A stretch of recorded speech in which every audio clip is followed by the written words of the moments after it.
अस्सलाम वालेकुम।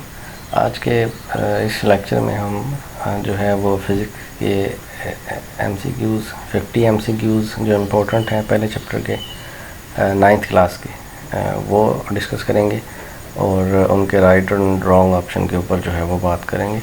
इस वीडियो को एंड तक देखें, पसंद आए तो चैनल को सब्सक्राइब कर दें और लाइक भी कर दें और शेयर भी करें इसको।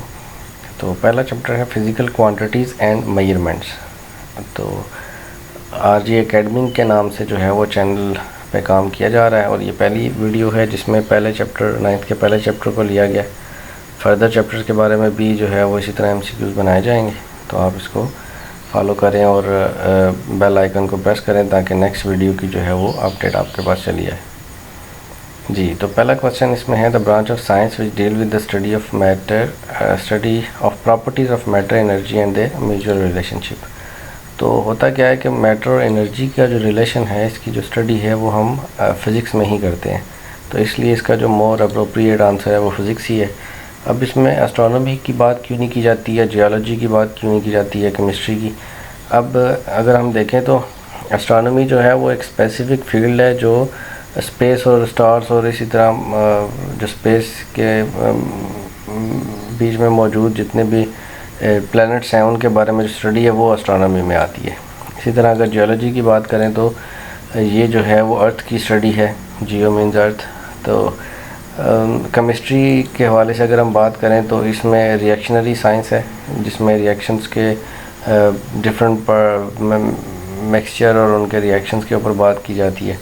तो इसलिए जो मोर अप्रोप्रिएट और जो डेफिनेशन है फ़िज़िक्स की वो यही है कि हम जिसमें मैटर, एनर्जी और इनके आपस में म्यूचुअल रिलेशनशिप के बारे में पढ़ते हैं। उसके बाद दूसरा है study of properties of matter at very high temperature is called.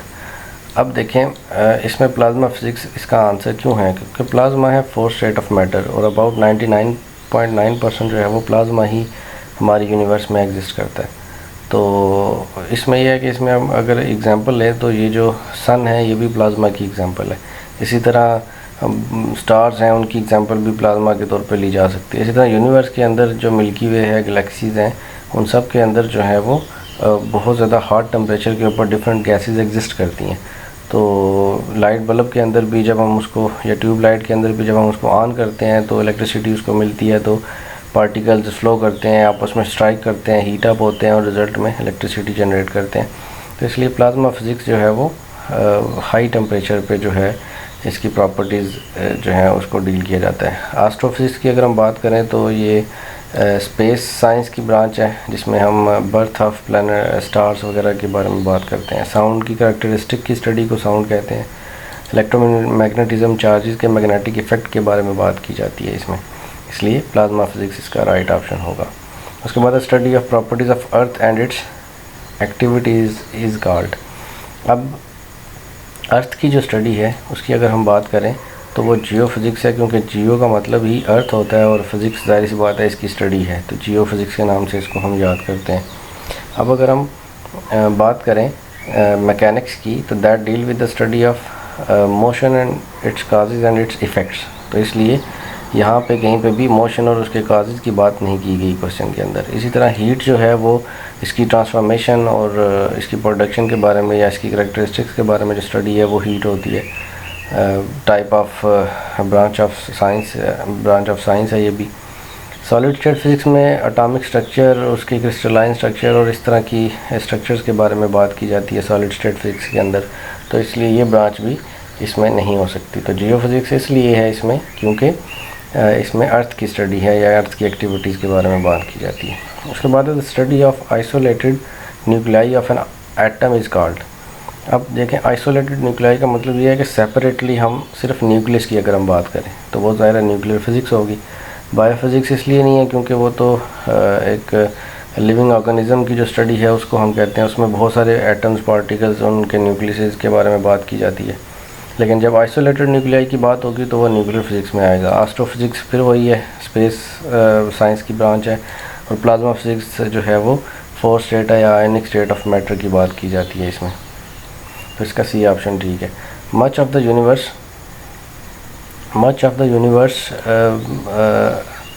Is made up of. तो यूनिवर्स का जो मोस्टली पोर्शन है वो किससे मिलके बना हुआ है, ये हमने इसमें बताना है।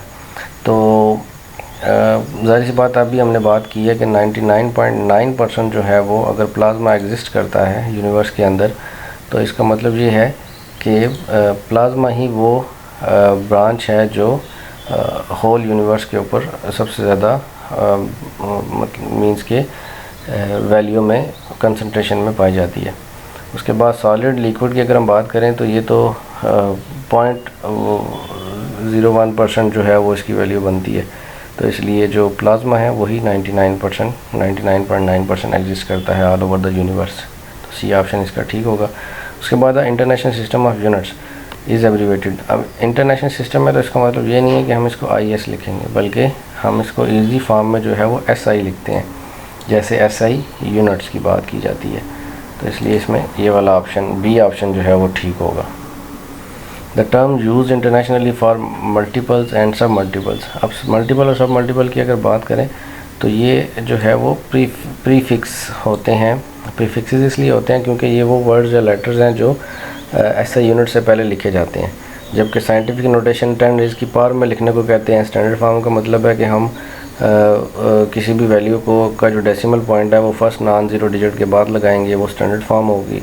साइंटिफिक नोटेशन का मतलब है 10 रेज़ की पावर में, और प्रीफिक्स का मतलब है कि हम इसके साथ कुछ मल्टीपल्स और सब मल्टीपल्स के साथ कुछ सिंबल्स यूज़ करेंगे जिसकी बेस पे वो टर्म जो है वो कंप्लीट होगी। तो प्रीफिक्स इसका राइट ऑप्शन है C. Metre rule can measure the length accurately up to. अब मीटर रूल की जब सबसे स्मॉलेस्ट वैल्यू देखी जाए, उसके अगर हम मीटर रूल की ग्रेजुएशन अगर आप देखें तो उसमें सबसे जो मिनिमम डिस्टेंस होता है दो लाइंस के दरमियान वो 1 मिलीमीटर है। इसलिए इसका जो लीस्ट काउंट है वो भी 1 मिलीमीटर है, और ये एक्यूरेटली 1 मिलीमीटर एग्जैक्ट वैल्यू जो है वो फाइंड कर सकता है मीटर रूल। 1 सेंटीमीटर एक लार्जर वैल्यू है, इसी तरह 1 मीटर उससे लार्जर है, 1 किलोमीटर उससे भी ज़्यादा लार्जर है। Dash can accurately measure up to 1/10 of millimetre. अब वर्निंग कैलिपर्स जो है वो 1 मिलीमीटर का भी 10th पार्ट एग्जैक्टली बता सकता है, जबकि मीटर रूल की अभी हमने बात की है कि वो 1 मिलीमीटर के बारे में बताता है, ये 1 मिलीमीटर का 10th पार्ट बताता है। स्क्रू गेज की अगर हम बात करें तो ये 1 मिलीमीटर का 100th पार्ट बता रहा होता है, इसलिए स्क्रू वर्निंग कैलिपर इसका राइट ऑप्शन होगा। The SI unit of intensity of light. अब ये सारी जो हैं वो फिज़िकल क्वांटिटीज़ हैं जिनको मेजर किया जा सकता है, लेकिन उसमें फिर कुछ बेस क्वांटिटीज़ हैं, कुछ डिराइव हैं, तो ये सारी मेजरेबल हैं। इसमें न्यूटन की बात करें तो ये डिराइव क्वांटिटी है, लेकिन यूनिट है, लेकिन इसकी जो क्वांटिटी रिप्रेजेंट ये करता है, ये फोर्स को रिप्रेजेंट करता है, केल्विन टेम्परेचर को रिप्रेजेंट करता है, किलोग्राम मास को रिप्रेजेंट करता है। इसलिए जो मोस्ट राइट ऑप्शन यहाँ पे है इंटेंसिटी ऑफ लाइट के केस में वो कैंडेला है। कैंडल से निकला है कैंडेला, तो लाइट की इंटेंसिटी मतलब कैंडल से ऑब्जर्व की जा सकती है कंपैरिजन बेस के ऊपर, तो ये बाकायदा इसका एक यूनिट है कैंडेला। उसके बाद 1 मीटर इज़ इक्वल टू। अब 1 मीटर की वैल्यू जो है वो इस टर्म्स में देखें तो हमें प्रीफिक्स के टेबल के अंदर ये चीज़ नज़र नहीं आएगी 1 मीटर, लेकिन क्या है कि हमें ये जो इन वैल्यूज़ के साथ ये वाले सिंबल्स लिखे हुए हैं, जैसे इसको मिली पढ़ते हैं, इसको किलो पढ़ते हैं, ये के को किलो पढ़ते हैं, सेंटी को सी को सेंटी पढ़ते हैं। अब इनकी एक स्पेसिफिक वैल्यूज़ हैं, जैसे मिली की वैल्यू जो है वो 10⁻³ होती है, तो ये जब +3 के साथ सॉल्व होगा तो आंसर 1 ही बचेगा, क्योंकि किसी भी 10 की पावर की वैल्यू जब 0 बचती है तो उसको हम 1 ही लिखते हैं। इसी तरह किलो की वैल्यू 10⁻³ है, तो ये -3 के साथ सॉल्व होगा तो 1 बच जाएगा। सेंटी की वैल्यू -2 है, तो ये इस 2 पावर के साथ सॉल्व होगा तो 1 बच जाएगा। इसलिए सारे ऑप्शन जो हैं वो 1 मीटर के ही इक्वल हैं, इसलिए हमने डी ऑप्शन को राइट लगाया हुआ है। Volume measuring scale has a vertical scale in. अब मिलीलीटर और सेंटीमीटर क्यूब दो जो है वो ग्रेजुएशन इसके ऊपर दी होती हैं मेजरिंग सिलेंडर के ऊपर, जिससे हम लिक्विड्स या किसी भी पाउडर का वॉल्यूम मेजर करते हैं, तो इसलिए बोथ एंड बी इसका राइट ऑप्शन होगा। उसके बाद 1 फेम्टो की बात हो रही है, तो फेम्टो एक प्रीफिक्स है, और इसको हम जब इसकी वैल्यू को देखते हैं तो ये -15 में है, जबकि ये जो वैल्यू है टेरा होती है। चले जो भी है, हमें तो अगर इसी से है, अगर वो ये पूछी जाएगी, अगर ये वाली वैल्यू पूछी जाएगी तो इसको हम बाद में देखेंगे। अब देखें कि मेगा होती है 10⁻⁶, गीगा होती है 10⁻⁹, फिर पीटा होती है और टेरा, इसी तरह ये वैल्यू आगे जाती हैं, एक्सा तक जाती हैं पॉजिटिव में। नेगेटिव में ये होता है कि 10⁻⁹ शो करती है नैनो को और -12 शो करती है पीको को, जबकि ये जो है वो फेमटो को रिप्रेजेंट करती है। इसलिए बी ऑप्शन इसका सही होगा। आपको ये प्रीफिक्स का टेबल गिवन दिया हुआ है बुक पे, उससे आप इसको याद रख सकते हैं। The least count of vernier calipers, अभी हमने बात की है कि वो 1/10 अगर हम करें मिलीमीटर के केस में तो वो आता है 1 मिलीमीटर, मीन्स के 1/10 करेंगे तो 0.1 मिलीमीटर आएगा, और अगर हम उसको सेंटी में लिखें तो वो 0.01 सेंटीमीटर होगा। इसलिए both B and C option सही होंगे। सिर्फ बी ऑप्शन लगाने से भी गलत होगा, सी ऑप्शन लगाने से भी गलत होगा, तो both B and C. Total length of vernier scale, vernier जो स्केल होती है, जो मूवेबल जा होता है, उसकी जो लेंथ होती है वो 9 मिलीमीटर होती है। क्योंकि इसका एक जो डिस्टेंस है वो 0.9 मिलीमीटर होता है, तो कंप्लीट अगर हम करें इसको तो एक एक पॉइंट की वैल्यू को रिड्यूस होते होते 9 मिलीमीटर इसकी वैल्यू जो है वो बचती है। Number of division of vernier scale, ये 10 होती हैं, क्योंकि हम इसलिए 1/10 करके इसका लीस्ट काउंट निकालते हैं। Length of smallest division of main scale of the vernier calipers, अब स्मॉलेस्ट रीडिंग, जैसे मीटर रूल में भी हम बात कर रहे थे कि सबसे स्मॉलेस्ट जो रीडिंग है वो क्या है, वो 1 मिलीमीटर ही है, और 1 सेंटीमीटर है तो सही है लेकिन ये मिनिमम नहीं है, और 0.9 जो है ये वर्नियर स्केल के ऊपर है, वर्नियर कैलिपर्स के ऊपर नहीं है, मेन स्केल के ऊपर नहीं है। यहाँ पे हम मेन स्केल की बात कर रहे हैं। उसके बाद है separation between division of the vernier scale. अब यहाँ पे वर्नियर स्केल की बात हो रही है, तो उसके दरमियान जो मिनिमम डिस्टेंस है वो 0.9 मिलीमीटर होता है, जबकि वर्नियर स्केल मेन स्केल के केस में यही 1 मिलीमीटर होता है। उसके बाद है if the zero of the scale is on the right side of the zero of the main scale. अब ये देखें, ज़ीरो मेन स्केल के दो तरह से हो सकता है, राइट साइड पे भी और लेफ़्ट साइड पे भी। तो इस सूरत में हमने ये बताना है कि जो ज़ीरो है वो अगर वर्नियर स्केल का लेफ़्ट साइड पे होगा तो उससे जो है वो हमारे आंसर पे क्या फ़र्क पड़ेगा। तो क्या हम कह सकते हैं कि इस डिवाइस के अंदर कोई एरर मौजूद है, तो इसका आंसर येस है, लेकिन वो एरर कौन सा है, तो वो ज़ाहिर सी बात है हमें याद रखना पड़ेगा इसकी वैल्यू को, कि जब भी वर्नियर स्केल का zero right side of the main scale होगा तो उस केस में हम इसको पॉजिटिव एरर कंसीडर करेंगे, और इसकी जब करेक्शन करेंगे तो उसको फाइनल आंसर के अंदर सब्ट्रैक्ट कर देंगे। ये आपका क्वेश्चन नंबर 21 भी है। इसी तरह अगर ये वर्नियर स्केल का जो ज़ीरो है वो लेफ़्ट साइड पे होगा मेन स्केल के, तो उस सूरत में एरर नेगेटिव होगा, लेकिन इसकी जो करेक्शन है वो एडिड हो जाएगी। जैसे कि क्वेश्चन नंबर 21 और 22 में उन्हीं दोनों क्वेश्चन से रिलेटेड ये दिया हुआ है। कहता है कि zero of the vernier scale is on the right side. Right side का मतलब है राइट साइड का मतलब है पॉजिटिव एरर। अगर 22 क्वेश्चन में if the zero of the vernier scale is on the right side, इसका मतलब है पॉजिटिव एरर है और main scale, then zero error is to be, तो वो ज़ाहिर फाइनल आंसर में सेपरेट कर दिया जाएगा। और इसी तरह अगर लेफ़्ट साइड पे है तो नेगेटिव एरर है, तो उसको फाइनल आंसर के अंदर ऐड कर दिया जाएगा। उसके बाद least count of screw gauge. अब ये 1 मिलीमीटर का 100th पार्ट बताता है, तो 1 को जब 100 से डिवाइड करें तो 0.01 हमारे पास इसका आंसर आएगा, तो ये इसका राइट ऑप्शन है। अगर सेंटीमीटर में वैल्यू दी होती तो वो 0.001 सेंटीमीटर होता, इसलिए और कोई ऑप्शन इसमें ठीक नहीं है। Total number of division on the vernier scale of screw gauge, ये 100 होती हैं। 50 अगर होंगी तो बहुत कम चांसेस हैं, अगर 50 हों भी तो उस सूरत में जो उसकी पिच है वो 0.5 मिलीमीटर होती है, और अगर 100 डिवीजन होंगी तो पिच जो है वो 1 मिलीमीटर होगी। ये बात याद रखनी है आपने। पिच ऑफ स्क्रू गेज के बारे में बात हो रही है, अगर 100 डिवीजन होंगी तो 1 मिलीमीटर, और अगर 50 डिवीजन होंगी तो 0.5 मिलीमीटर।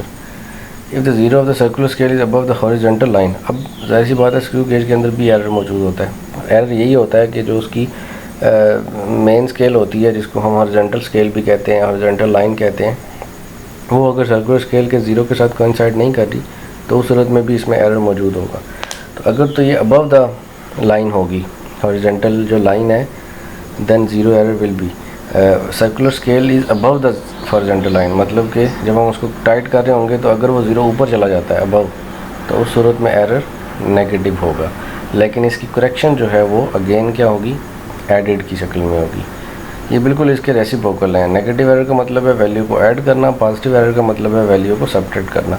तो अगर वो बिलो द हॉरिजॉन्टल सर्फेस रहती है तो एरर पॉजिटिव होगा, लेकिन उसकी जो करेक्शन है वो हम सब्ट्रैक्टेड की फॉर्म में करेंगे, जैसे कि क्वेश्चन नंबर 29 में है। तो ये जो 28 और 29 क्वेश्चन है, इसमें ये चीज़ पूछी गई है कि हम उस एरर के साथ फिर करेंगे क्या, फाइनल आंसर में जो हमें वैल्यू मिलेगी उसके साथ क्या करेंगे, एडिट कर देंगे in case of above the horizontal line और सब्ट्रैक्ट कर देंगे below the horizontal line. For scientific notation internationally accepted practice is that there should be dash digits before the decimal points.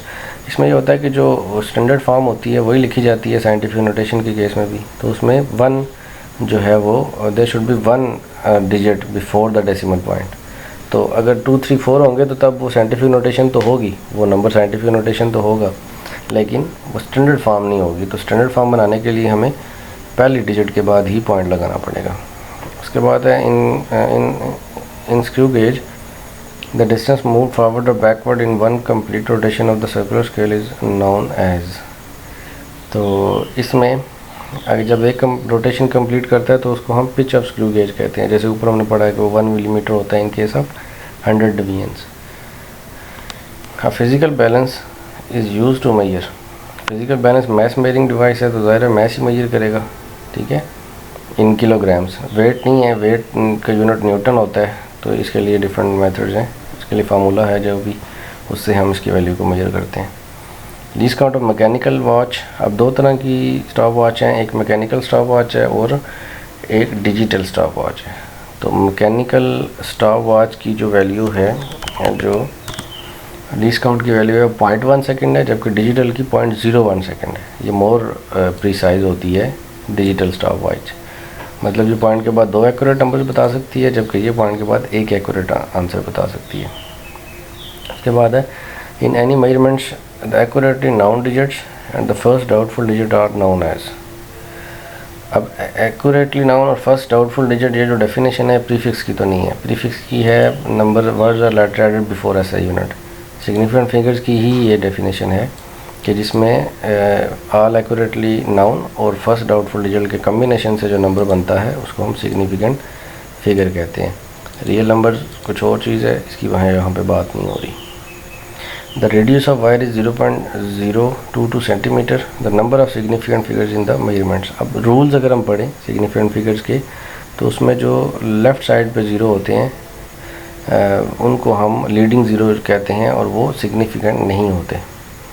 तो इसलिए इसमें जो नंबर्स बाकी बचेंगे वो 2 और 2 ही बचेगा। सेंटी की वैल्यू को भी हम प्रीफिक्स में कंसीडर नहीं करते, सिर्फ नॉन ज़ीरो डिजिट्स यहाँ पे कंसीडर होंगे जो कि 2, 2 है, तो इसलिए इसमें 2 सिग्निफिकेंट फिगर्स है। Number of significant figures in 1.406। अब 0 जब 2 नॉन ज़ीरो डिजिट्स के दरमियान आता है तो वो सिग्निफिकेंट होता है, और नॉन ज़ीरो डिजिट्स तो ऑलरेडी सारे के सारे सिग्निफिकेंट होते हैं, चाहे वो डेसिमल से के साथ आएँ या उसके बगैर आएँ। तो इसलिए इसमें चारों के चारों जो हैं वो नंबर्स सिग्निफिकेंट होंगे, तो 4 इसका राइट ऑप्शन होगा। उसके बाद क्वेश्चन नंबर 38 है the number of significant figures in 1.40। अब ये जो 10 रेज़ की पावर लिखी हुई है ये सिग्निफिकेंट में कंसीडर नहीं होते, मतलब साइंटिफिक नोटेशन में जो 10 रेज़ की पावर जो भी लिखी होगी वो सिग्निफिकेंट नहीं होगी, लेकिन उससे पहले लिखे जाने वाले नंबर। अब इसमें जो फाइनल 0 है, एंडिंग 0 है, ये सिग्निफिकेंट होगा। वजह क्या है कि इससे पहले डेसिमल पॉइंट आ गया और डेसिमल पॉइंट और नॉन ज़ीरो नंबर आ गया, तो उसके बाद जो लिखे जाने वाला 0 है इसका मतलब है इसमें 0 भी वैल्यूएबल है, इसको हम इग्नोर नहीं कर सकते, इसलिए इसमें total number of significant figure जो हैं वो 3 होंगे। उसके बाद है vernier constant is known as. Vernier constant को हम उस डिवाइस का लीस्ट काउंट भी कहते हैं, इसलिए वर्नियर कांस्टेंट का अगर पूछे या फिर लीस्ट काउंट का पूछे तो दोनों का मतलब सेम ही है, तो डी ऑप्शन इसका राइट ऑप्शन होगा। The zeros in between the digits are considered.